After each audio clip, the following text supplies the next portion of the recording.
Hello student, कैसे हो आप? आई होप आप अच्छे हो गए। आज हम स्टार्ट करने वाले हैं 4.2 प्रॉपर्टी ऑफ डिटर्मिनेंट्स। पिछले साल ये कोर्स में नहीं था, लेकिन इस साल है। इस साल फुल सिलेबस है। इस साल कोई भी चैप्टर डिलीट नहीं हुआ है। वेरी इंपॉर्टेंट है। मैं पहले इनकी प्रॉपर्टी करवाऊंगा और फिर बाद में इनके क्वेश्चन डिस्कस करेंगे। पहली प्रॉपर्टी ये है,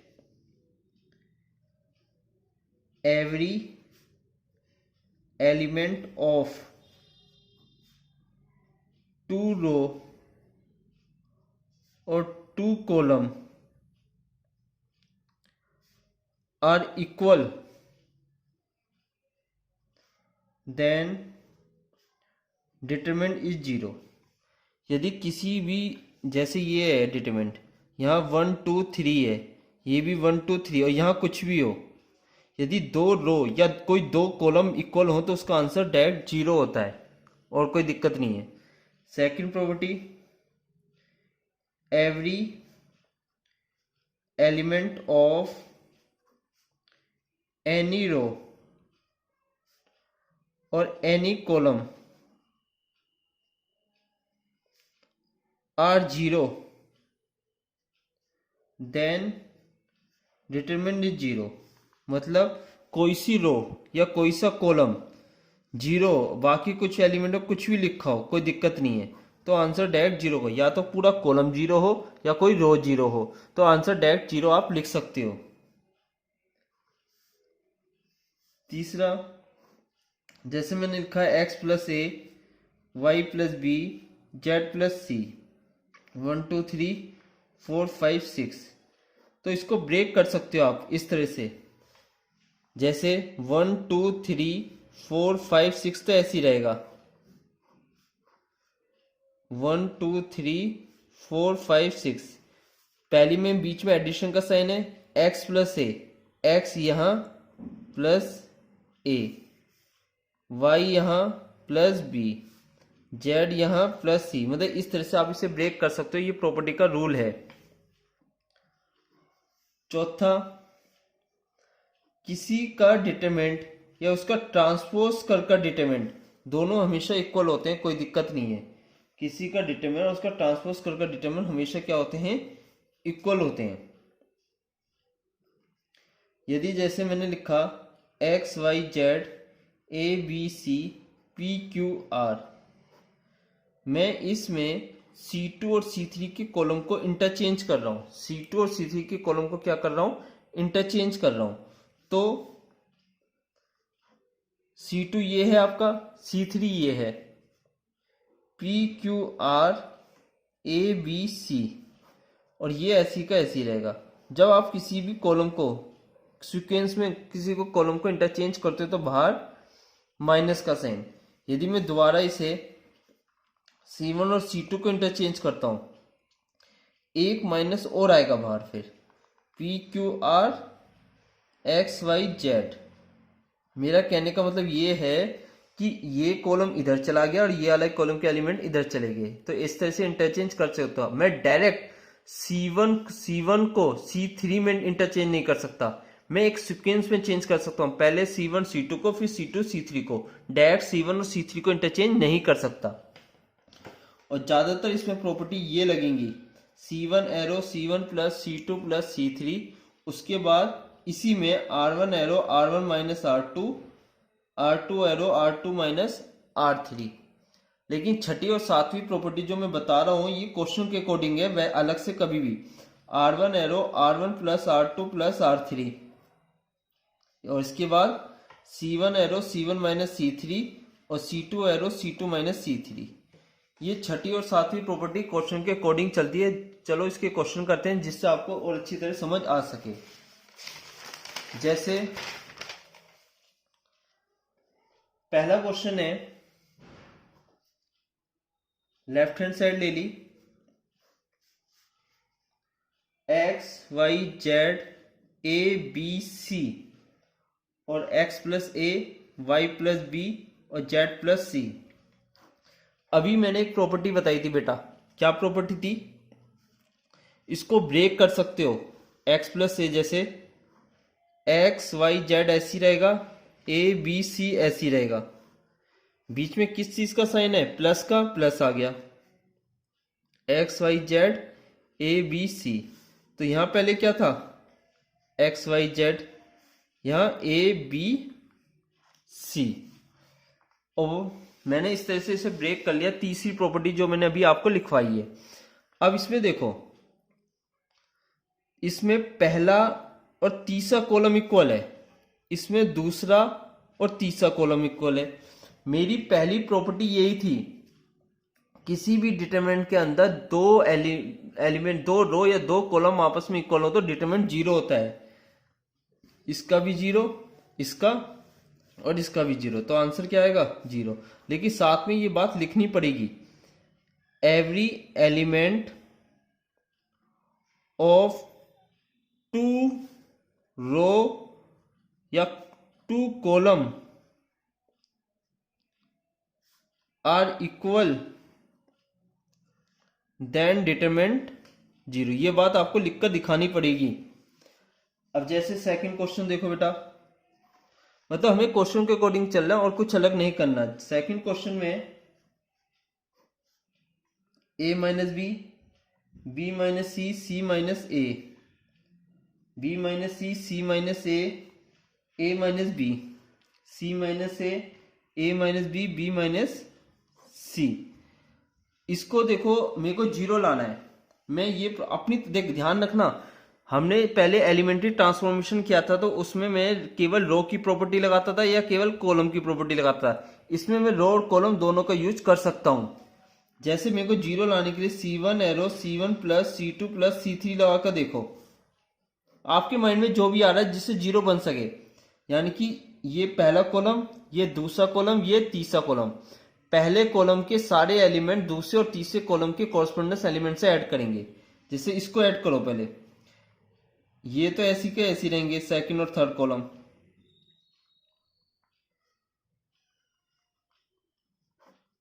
इसमें a minus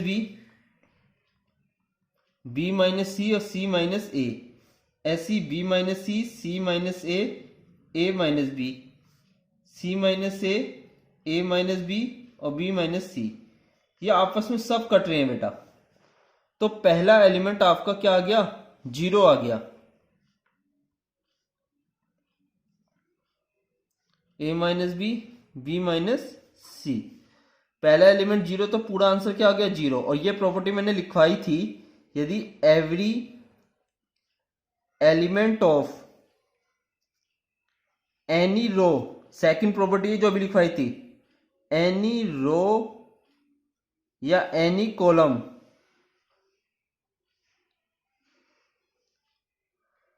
are zero then determinant zero. समझ आया। तीसरा क्वेश्चन देखो, लेफ्ट हैंड साइड लिए मैंने 2 3 5 7 8 9 और यहां क्या है 65 75 86। ध्यान से देखो, C2 में 9 C2 प्लस C1 किया मैंने क्या किया है, C2 में 9 मल्टीप्लाई किया और फिर उसको C1 में ऐड कर दिया। देखो कैसे करा है, C2 ये है, इसमें 9 से मल्टीप्लाई करो, 7 9 जा 63, 63 में 2 जोड़ो 65, 8 9 जा 72, 72 और 3 75, 9 9 जा 81, 81 और 5 86। अब वही प्रॉपर्टी आ गई, दूसरा और तीसरा कॉलम सेम है, दूसरा और तीसरा कॉलम यदि सेम है तो पूरा आंसर आपका क्या आ जाएगा, जीरो। और ये लाइनें आपको लिखनी पड़ेगी साइड में। जैसे चौथा देखो,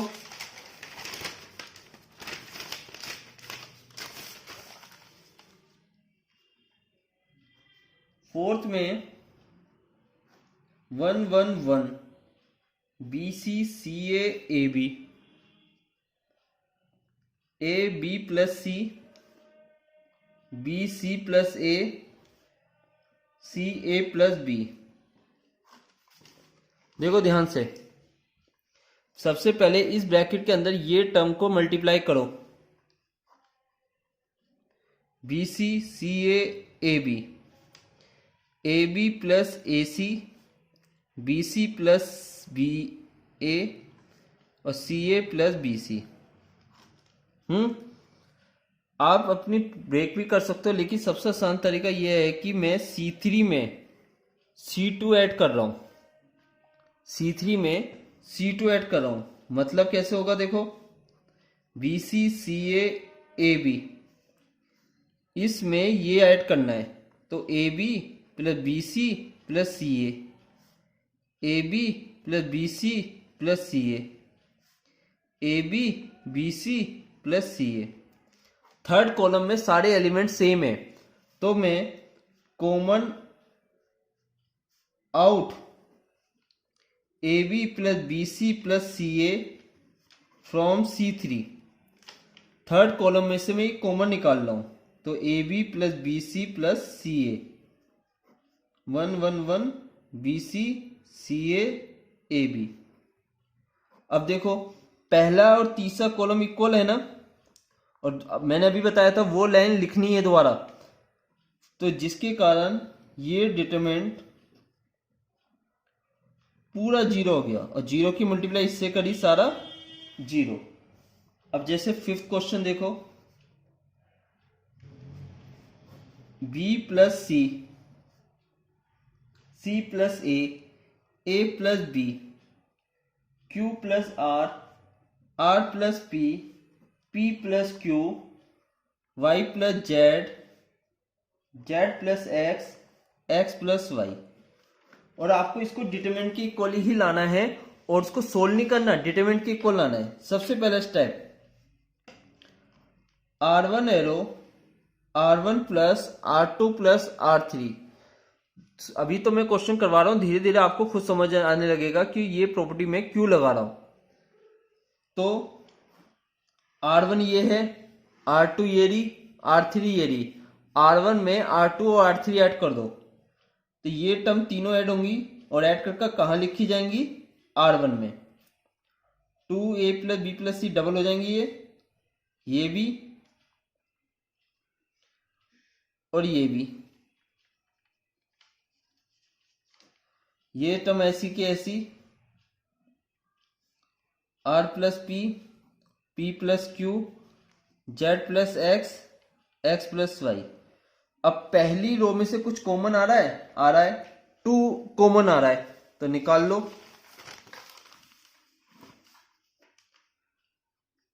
common out 2 from R1, 2 common निकाला, यहां क्या बचा, a plus B plus C, p plus Q plus R, x plus Y plus Z. यहां क्या बचा बेटा, c प्लस ए plus B, r plus p plus Q, Z plus x plus Y. अब इसमें से R2 arrow R2 minus R1, R3 arrow R3 minus R1, subtract करके देख लो, a plus B plus C, p plus Q plus R, x plus Y plus Z. c plus A में से इसे subtract करूंगा तो क्या बचेगा, minus B. a plus B में से मैं इसको सब्ट्रैक्ट करूंगा तो क्या बचेगा, माइनस का a। ऐसे ही माइनस क्यू, माइनस का r, माइनस वाई, माइनस का जेड। क्लियर है। अब एक देखो, R1 arrow R1 plus R2 plus R3, sorry यहां C आएगा, थोड़ी गड़बड़ हो गई। इसमें ये टर्म और ये टर्म ऐड करो, तो ऊपर क्या बचेगा, a, यहां p, यहां x, minus B minus q minus y, minus c minus r minus z. मेरा जो आंसर है वो आ गया है लगभग। अब इसमें से माइनस कॉमन निकाल सकता हूं, और इस टर्म में से भी माइनस कॉमन निकाल सकता हूं। Common out -1 from R2 and R3, तो 2 माइनस टर्म आ रही है, ये तो ऐसी का ऐसी रहेगा। एक तो यहां से निकली माइनस, और एक थर्ड रो में से माइनस निकली, माइनस माइनस प्लस का, तो आपको यही प्रूफ करना था जो मैं अब लाया हूं। P Q R x Y z right hand side के इक्वल आ गया। जैसे 5 तक हमारे हो गए हैं। 6 क्वेश्चन देखो बेटा। 6 क्वेश्चन में मैं उसे डेल्टा मान लेता हूं। डेल्टा डिटरमिनेंट का सिंबल ही होता है 0 a minus B minus a 0 minus c B c 0। देखो अभी मैंने एक प्रॉपर्टी लिखवाई थी, किसी का डिटरमिनेंट और उसके ट्रांसपोज का डिटरमिनेंट दोनों इक्वल होता है, कोई इफेक्ट नहीं पड़ता। यदि मैं इसका ट्रांसपोज कर दूं, इसका ट्रांसपोज कर दूं मतलब convert from row into column, then तो कोई इफेक्ट नहीं पड़ेगा, वो डेल्टा ही रहेगा। तो 0 a minus B minus a 0 minus c B c 0। कुछ नहीं किया मैंने, ट्रांसपोज किया और कुछ नहीं किया। अब common out -1 from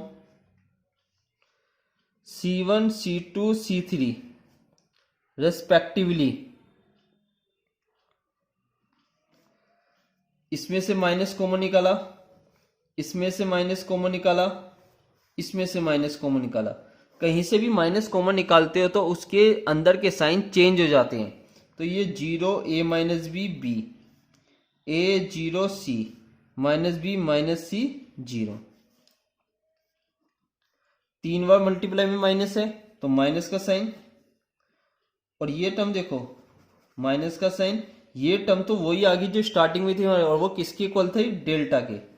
delta equal to minus delta है, माइनस डेल्टा इधर जाकर प्लस का, तो 2 delta equal to 0।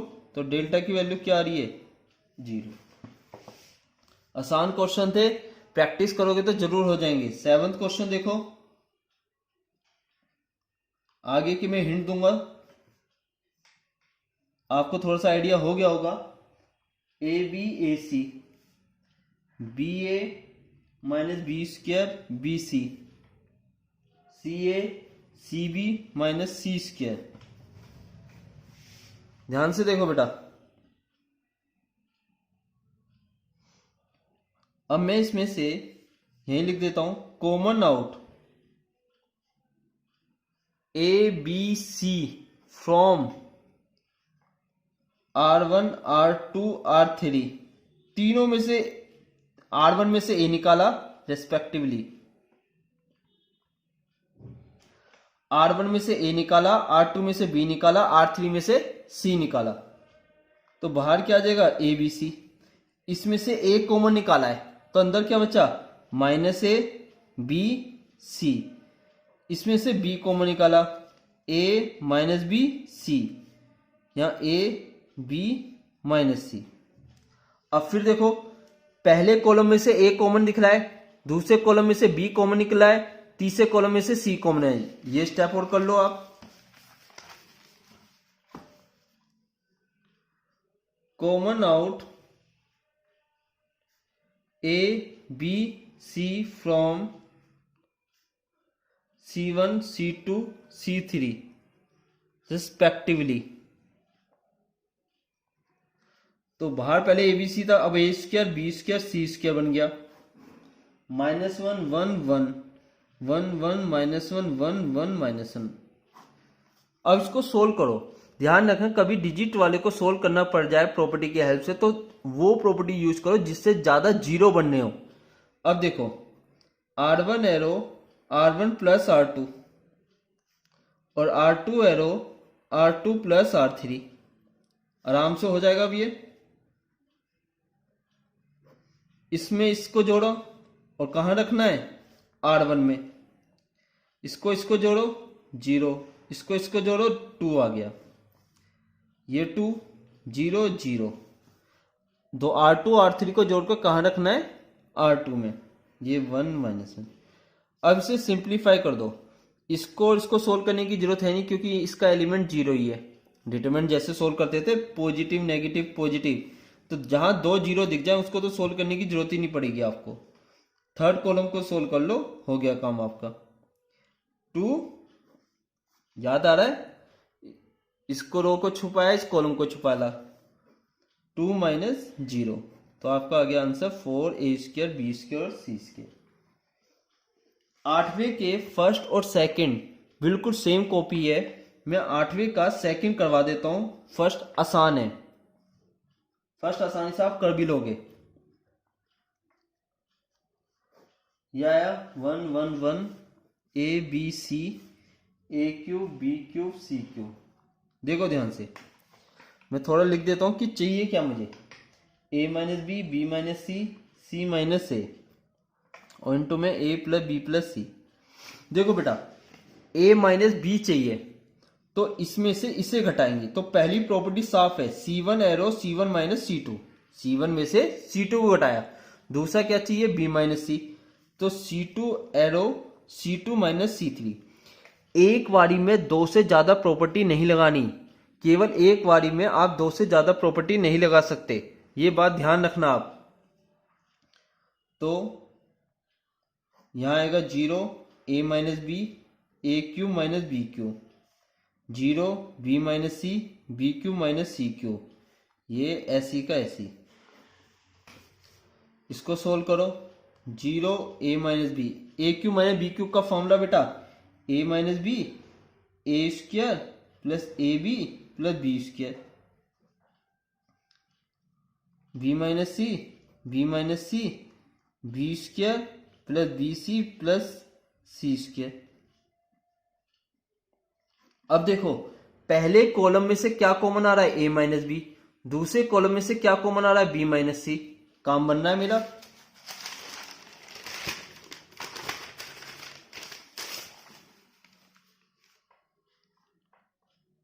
Common out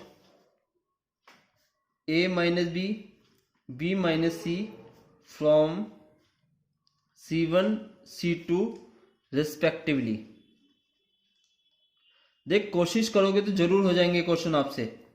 A minus b B minus c, 0 1 A² AB plus B², 0 1 B² plus BC plus C², 1 C CQ। अब देखो और क्या property लगा सकता हूं, और जीरो बन सकती है यदि मैं इसमें से इसे घटा दूं, यानी कि C2 में से C1 को घटा दिया, तो 0 1 A² B AB plus B²। ध्यान से देखना बेटा, 0 0 आ गई, एक और B² में से B² गया, BC में से AB को घटाया, मैं इसमें से इसे घटा रहा हूं और C² में से A² को। क्लियर हो रहा है, ये 1 C CQ। अब देखो, B minus c, 0 1 A² AB plus B², 0 0, इसमें से क्या कॉमन आ रहा है बेटा, B, C² माइनस A² के फैक्टर करो, C माइनस से C प्लस से, 1 C CQ, B माइनस सी, A²